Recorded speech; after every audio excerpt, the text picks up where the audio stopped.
네, 들어오셨습니까? 반갑습니다. 오늘은 인종차별이나 인종주의에 관해서 짧은 말을 하나 하려고 그래요. 네. 어, 여기는 역사 유튜브 라디오인데, 가끔씩 뭐 역사를 하다 보면 그 삐쭉삐쭉 튀어나오는 뭐 사회학적인 주제들이 있어요. 뭐 인종주의라든가 이런 문제, 인종차별도 문제 그런 것 중에 하나인데요. 이런 문제는 좀 안 다루려고 그랬는데, 민감한 거는. 근데 자꾸 다루게 되네요. 어떻게. 어, 또 왜 그러냐면 그 한국의 젊은이들이 인종주의나 인종차별을 좀 함부로 생각하고 있어서 물론 이제 그럴 수밖에 없어요. 인종주의나 인종차별을 배워본 적이 없거든요. 한국 사람들은 옛날부터 배워본 적도 없고 그게 뭔지도 모르고요.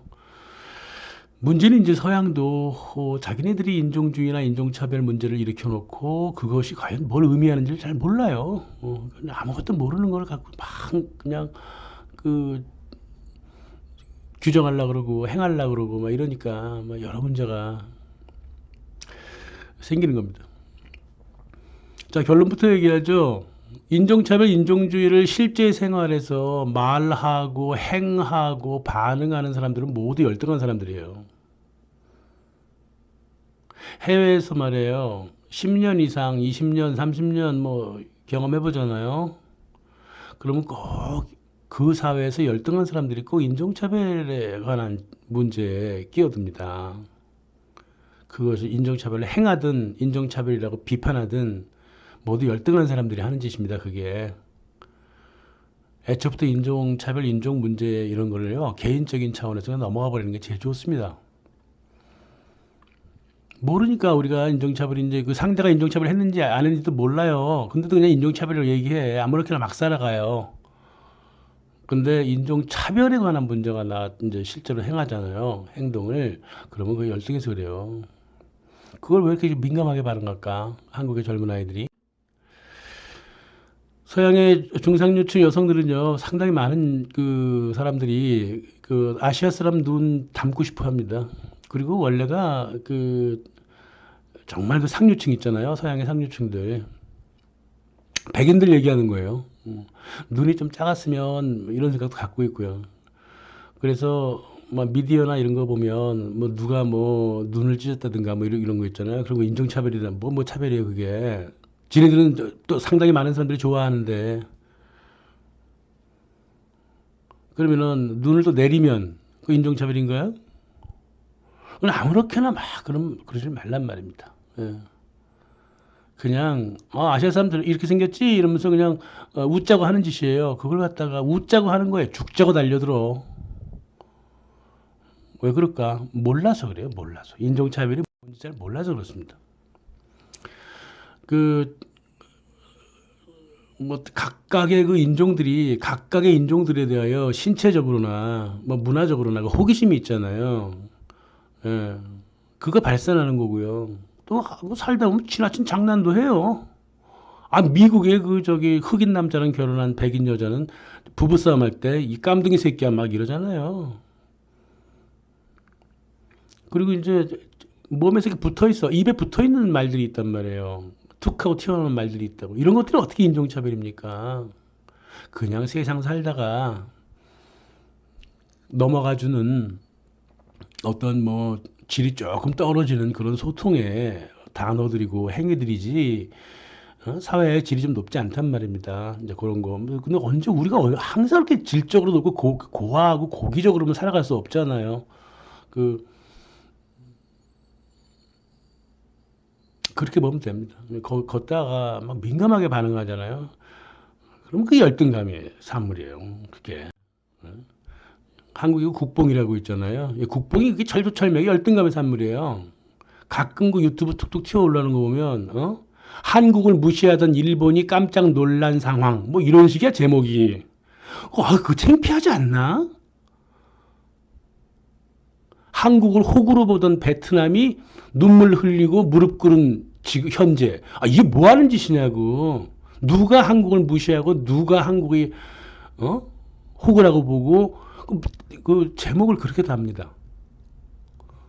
그 자기 열등감이에요. 이미 그 말 그대로 서구 문화는요, 그 국뽕도 다 경험해 봤어요. 국뽕은 이제 영어로 쇼비니즘이라고 그러잖아요. 다 경험해 봤고요. 인종주의도 다 경험해 봤어. 지네가 만든 건데 왜 경험을 안 했겠어요. 그래서 우리를 나를 무시하지 말아라고 하는 단어 자체가요, 열등감의 산물이라고. 그거 다 알고 있어. 그거 창피하지 않나?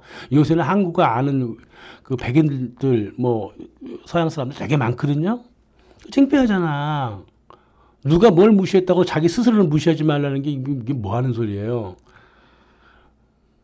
그거 만든 사람의 무의식을 알 수 있다고요. 열등감에 빠져 있는. 그래서 개인적인 피해의식이라든가 미디어가 가볍게 터치하고 지나가는 막 그런 거 있어요. 블랙 라이브 매터 뭐 이런 거 있어요. 또 서구 사회에서 교육을 인종주의 교육이란 게 형편이 없어요. 뭘 의미하는지도 모르고요. 그리고 어? 인종주의가 서구에서 나왔으니까 그 서구 사람들이 선호하고 비호하는 그 트렌드가 이럴 때는 인종차별이고 저럴 때는 인종차별 아니고 거기에 왜 따라가지?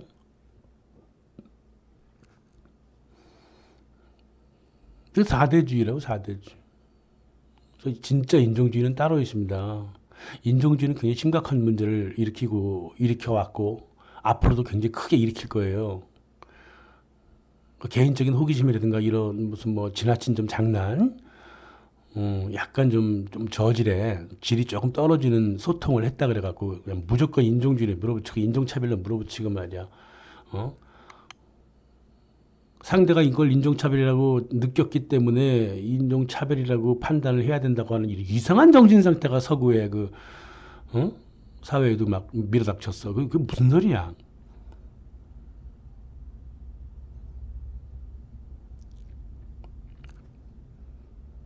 내가 분노를 느꼈으면 당신의 의도랑 상관없이 그건 분노인 겁니까? 지금 이 포스트 모던 문화가 말입니다. 지난 30년 이래 지금까지 엉망진창의 논리를 수도 없이 많이 만들어냈는데 최극단의 논리가 뭐냐 하면 내가 그렇게 느꼈으면 그런 거라는 거야. 이거 있잖아요. 이 정신 상태 있잖아요.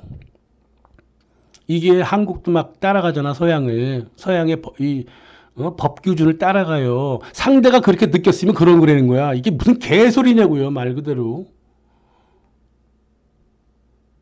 사회적으로 살지 말자는 거야. 오로지 너의 이기심으로만 살라는 거야. 이게 지금 30년 내내 만들어 놓은, 응? 서구 사회 문화의 기준이에요. 그걸 갖다가 그대로 모방했어. 민주주의라고 하는 이름 하에. 그 엉망진창의 정신 상태를. 인종주의도 똑같아요. 지금 하고 있는 게. 그래서 이게 안 되겠다 싶은 거예요.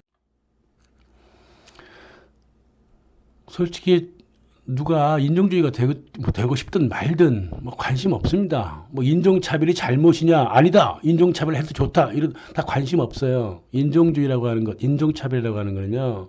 사람의 의지나 태도랑 상관이 없이 수백 년 동안 머릿속에 박혀온 세뇌하고 실제 현실로 나타나는 제도로 보면서 따져가야 되는 거지. 내가 기분 나쁘다 그래갖고 인종차별이가 내가 기분 안 나빠서 인종차별이 아니다. 이게 뭐 하는 소리예요 지금? 서양 사회도요. 인종차별이라든가 인종주의가 뭔지 잘 몰라요. 백인들이 공부도 잘 안 하고요. 흑인들하고 아랍 사람들이 공부를 좀 했어요. 프란스 파농이라든가 뭐 알베르 멘미 이런 사람들이 인종주의에 대해서 공부를 좀 많이 했는데요. 백인들은 거의 안 했어요. 백인 사회에서 인종주의에 대한 그 기준도 없어요. 자기네가 백인이잖아. 그리고 자기네 백인 우월주의가 걔네들한테는 인종주의예요, 그냥. 그래서 줄지 그리트라고 하는 사람이 참 오랜 시간을 걸쳐서 1980년에 그래 인종주의가 과연 뭐냐? 어? 그래서 쭉 정리를 해갖고요. 한 5가지 기준을 나눴는데 제가 보니까는 한 2개는 더 서로 합쳐도 되겠더라고. 그래서 한 4개 정도 얘기를 한번 해보겠는데 인종적 우월은 절대적 기준이다. 종교 문화적인 차이는 생물학적 차이에 근거한다. 인종차별에 따라 사회 제도를 만들어야 된다. 그리고 근대화하라. 이것이 인종주의라. 내 기분이 좋고 나쁘고 이런 게 인종주의가 아니라요. 네? 남의 인종 머리 좀 곱슬곱슬하다고 해서 머리 곱슬곱슬하고 하게 하고 그런 게 인종차별, 인종질 아무 상관이 없는 거예요. 근데 호기심이죠, 호기심. 인종적인 우월이 절대적인 기준이라는 거는 이제 우생학 논리잖아요. 예, 흑인은 저열하고 황인종은 적당히 저열하고 백인만 뛰어나다. 이런 사고방식이요. 19세기 중후반 서구 사회를 휩쓸었어요. 이 우생학적인 사고방식. 그럼 어떻게 하면 좋을까? 흑인 잡종을 없애버리고요. 그리고 백인들을 많이, 애기를 많이 낳자. 이런 거예요. 그래서 20세기 초반이 되잖아요. 그러면은 그 우생학에 따라 가지고요. 가족계획협회가 만들어지고요. 가족계획협회에서 애기를 낳지 말라고 전 세계를 돌아다니면서 홍보를 하거든요. 이 페미니스트라고 하는 사람들이. 근데 백인들 여성들한테는 그런 말 안 했습니다. 유색인종 여성들한테만 그런 얘기를 했어요. 참 세상 참 꼴 재밌게 돌아가죠. 그래서 우생학이라고 하는 게 이제 인종주의입니다. 그래서 우생학적 사고방식을 가진 찰스 다윈적인 사고 가진 사람들이 있어요. 약육강식이라든가 적자생존이라든가 이거 다 인종주의죠. 그러니까 적자생존, 자본주의 사회에서 살아남은 사람들이 백인이니까 백인이 우월하다. 이게 무슨 소리야? 그럼 중국 사람들은 안 살아남았나? 그게 아니라 자본주의라고 하는 체제에 가장 적합하게 만들어질 수 있었던 이들이 백인이니까 백인이 우월하다 그 말이에요. 그럼 다시 말해서 자본주의는 우월하다 그 말이에요. 그 이전 거보다. 봉건사회보다 자본주의가 우월하고 그 자본주의에 가장 적절하게 자기 몸을 맞춘 인종이 백인이니까 백인은 황인종이라든가 흑인들보다 우월하다 그 말이에요. 그러다가 갑자기 이제 일본이 자본주의 앞장을 서고 한국도 자본주의 앞장을 서니까 아닌가 보다 이런 짓을 이런 정신 상태를 갖고 있는 거예요. 이게 다윈적인 사고 방식이. 그 사고 방식을 또 쫄쫄쫄 따라가. 그런 게 인종주의지 뭐.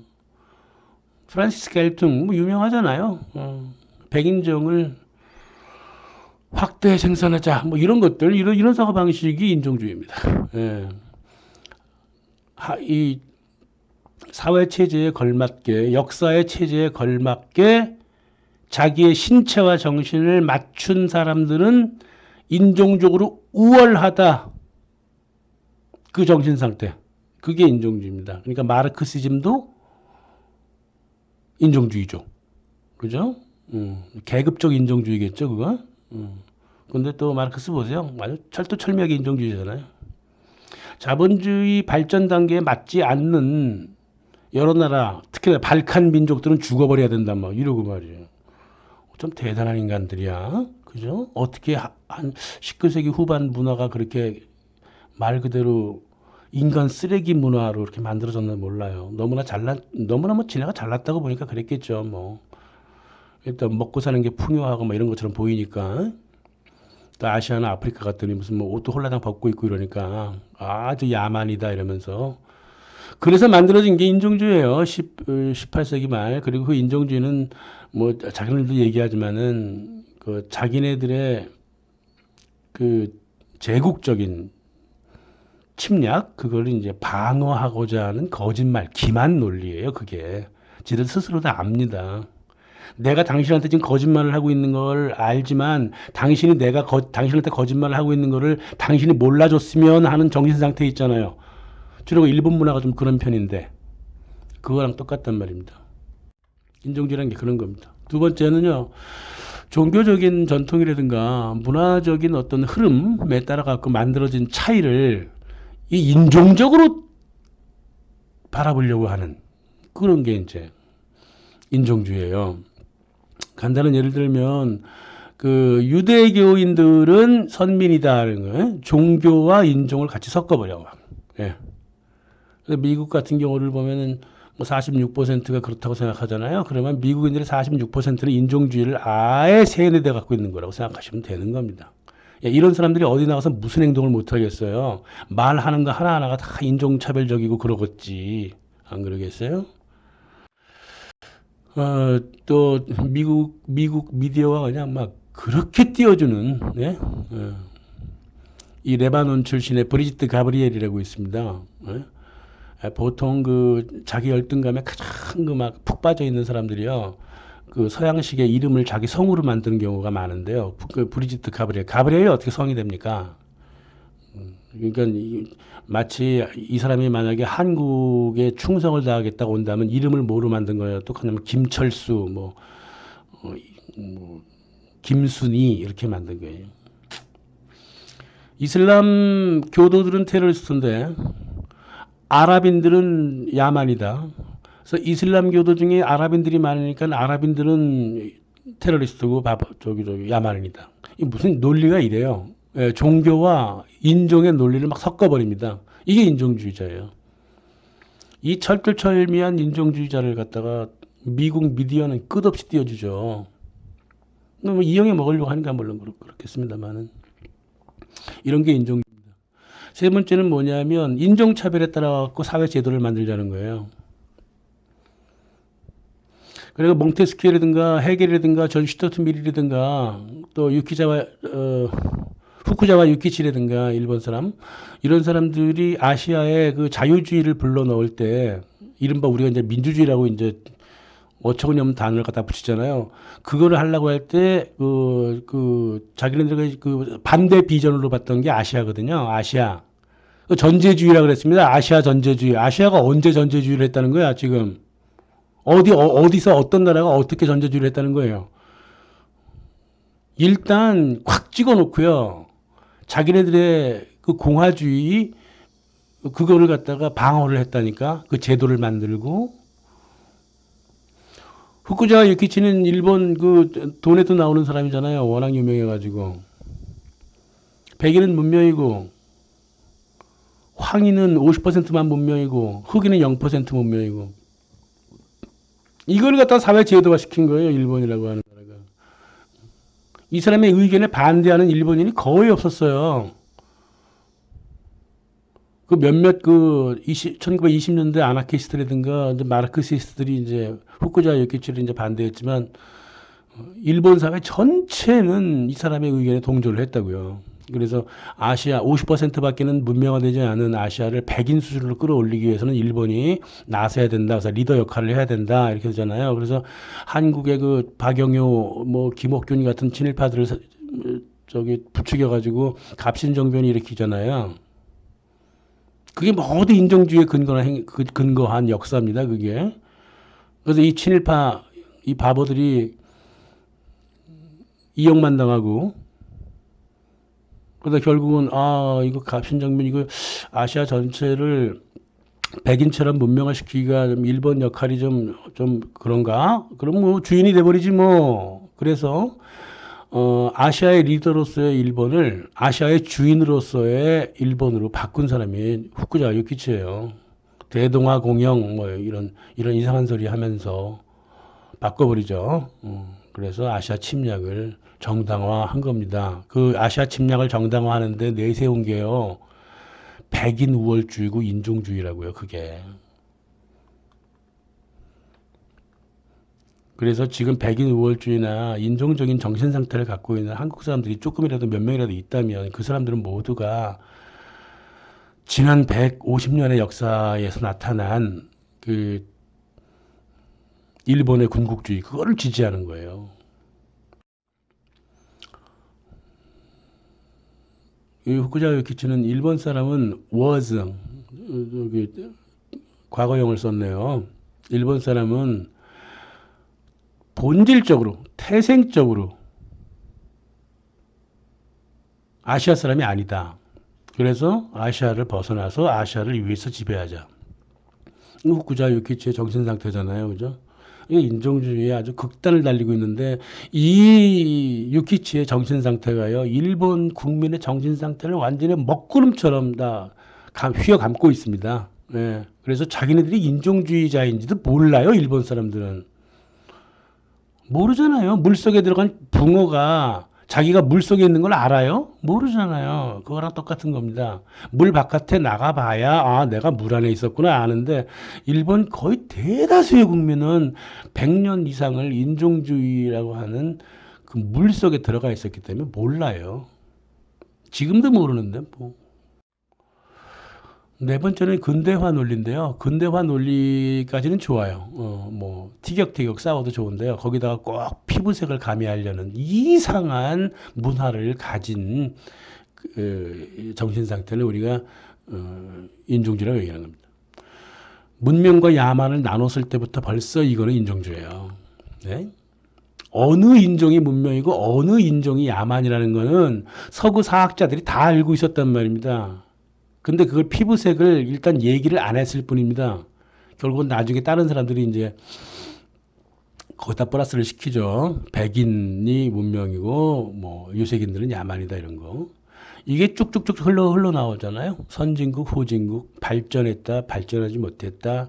더 나아가 자기네 사회까지 들어와서는 이제 뭐 도시는 잘났고 농촌은 촌놈이다. 뭐 화이트 칼라, 블루 칼라 이렇게 나눈 거 자체. 어느 한쪽이 잘난 게 아니라 이렇게 나눴다는 것 자체가 벌써 차별이고요.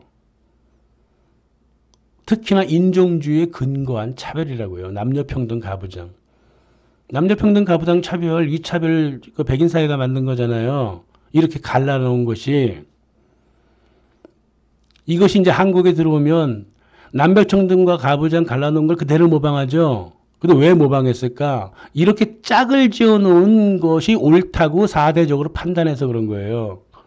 남녀평등과 가부장은요, 이게 역사적으로나 실제적으로 볼 때요, 이걸 반으로 갈릴 필요가 없어요. 적대적으로 만들 필요가 없다고요. 근데 적대적으로 서양이 만들어 놓으니까 한국 사람들이 따라가는 것 뿐이에요. 그게 사대주의고요, 인종주의입니다, 그게.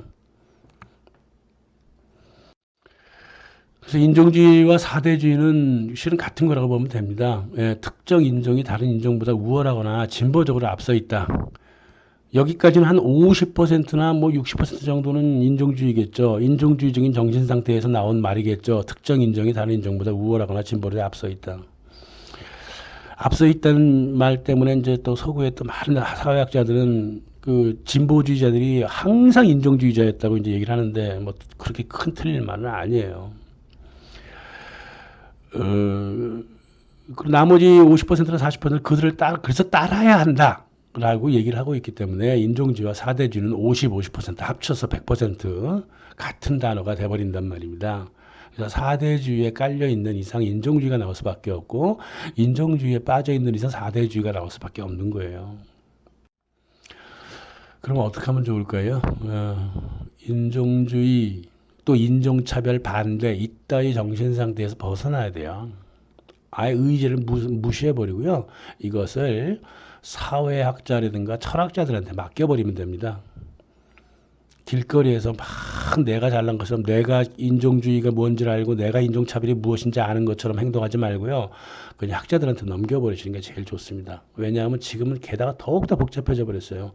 반인종주의를 내세우면서 인종주의 체제를 더욱더 공고히 하고 있기 때문에 그렇습니다. 세상 되게 복잡해져 버렸어요. 자유의 이름으로 남의 자유를 빼앗고 평등의 이름으로 불평등을 강화시키고 여성 보호를 이유로 여성들을 비참하게 만들어 놓고 그러고 있잖아요. 지금 이 사회가 인종주의 반대한다면서 인종주의를 더욱더 강화시키고 이 엉망진창의 사회입니다. 그러니까 조금 뒤로 물러서서 인종에 관한 문제도 바라봐야지 그 즉시 즉각 즉물적으로 반응하고 이거는 옳은 행동이 아니라고 생각합니다. 들어주셔서 감사합니다.